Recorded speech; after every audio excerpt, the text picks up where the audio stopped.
Hello बच्चों, तो आइए देखते हैं क्वेश्चन क्या कहता है। Two trains each of 50 metre long are travelling in to the opposite direction. One is having the velocity of 10 meter per second. Second is having the velocity of 15 meter per second. What will be the time of crossing? Right. अब देखिए इस question के related एक visualisation आपके सामने है. Right देखिए, to trains are there. ठीक है, विजुअलाइजेशन में देखिए दोनों की लेंथ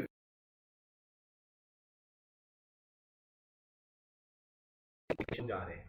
राइट, तो यहाँ पे क्वेश्चन की अप्रोच क्या लगेगी वो इंपॉर्टेंट है. क्वेश्चन की अप्रोच लगेगी रिलेटिव वेलोसिटी.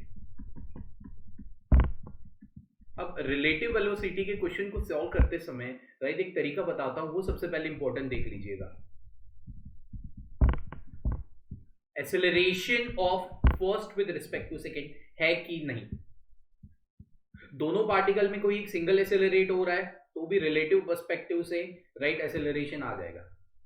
राइट, तो सबसे पहले रिलेटिव के कॉन्सेप्ट को देखते समय हमें यही देखना है क्या कि relative acceleration one with respect to to two two with respect to one कुछ भी है कि नहीं, ये हमें चेक करना है. राइट, अगर ये है तो इक्वेशंस चेंज हो जाएगी, कॉन्सेप्ट चेंज हो जाएगी, वो रिलेटिव यूनिफॉर्मली एक्सेलरेटिंग मोशन हो जाएगा. क्योंकि ऑब्जर्वर की पोजीशन बदलने से सारी इसी motion is not absolute. Right, वो रिलेटिव है. ठीक है ना, ऑब्जर्वर की पोजीशन बदलने से वो चेंज हो जाता है. तो यहां पे हम अगर आप देख रहे हैं तो yes this is applicable. Both are moving with the constant. See first is moving with the velocity 10 metre per second. Let us take an example. Second is moving with the velocity 15 metre per second. Right, तो आइए इसको solve करते हैं relative velocity की मदद से. Now see if a12 is equal to 0 और a21 is equal to 0, तो हम कॉन्सेप्ट क्या यूज करेंगे, velocity of one with respect to two right is equal to s1 with respect to two time. Time का कोई मतलब नहीं है, टाइम को कोई भी फ्रेम से ले लो. राइट, दो पोजीशन अगर फिक्स है तो कोई भी फ्रेम से ले लो, टाइम वैसा ही क्या वैसा ही रहेगा. राइट, ये रिवरमैन में भी आपने देखा होगा, हर तरीके से आपने देखा होगा. Right, so v12 that is equivalent to s12 whole divided by time t.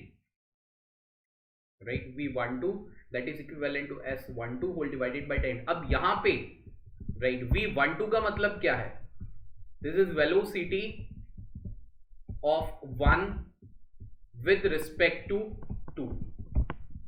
समझ में, मतलब यहां ऑब्जर्वर कौन हो गया, टू. समझ में आ रहा है ना. सेकंड पे आदमी खड़ा है यहां पे, समझ में आ रहा है ना, ये हमारा ऑब्जर्वर हो गया सेकंड. और यहां पे खड़े रह के हम वन को देख रहे हैं और देख रहे हैं, ये इधर से ये ऑब्जर्वर है, यहां से हम देख रहे हैं कि भाई क्रॉस करने में कितना टाइम लगेगा. Right, so what will be the velocity of 1 with respect to 2? Obviously v1 minus v2 and that is equivalent to what, right, s1 on 2. अब ये डिस्टेंस क्या हो जाएगा, और यू कैन से राइट ठीक है ना, कितना एक्चुअल उनका रिलेटिव डिस्प्लेसमेंट, डिस्टेंस ही कह सकते हैं हम, रिलेटिव डिस्प्लेसमेंट क्या हो जाएगा. सो दैट इज दोनों की लेंथ कितनी है 50 metre. So that is 50 plus 50, इतना टोटल कवर अप करेंगे. राइट, एंटर होने का 50 और लीव करने का 50, तभी तो 100 होगा. एंटर किया, ओवरलैप हुआ, तब 50 कवर किया अपनी लेंथ जितना. अभी लीव करेंगे तो 50, तो टोटल 100 हो जाएगा होल डिवाइडेड बाय टाइम. तो टाइम आपका हो जाएगा 50 प्लस 50. अब देखिए वेलोसिटी क्या हो जाएगी, पहले वाले की जो वेलोसिटी है कैन वी से it is 10 metre per second towards the right, तो ये पॉजिटिव हो गया.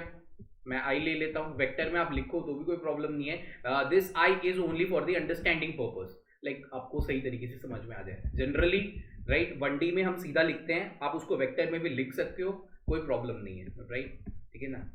15 मीटर पर सेकेंड.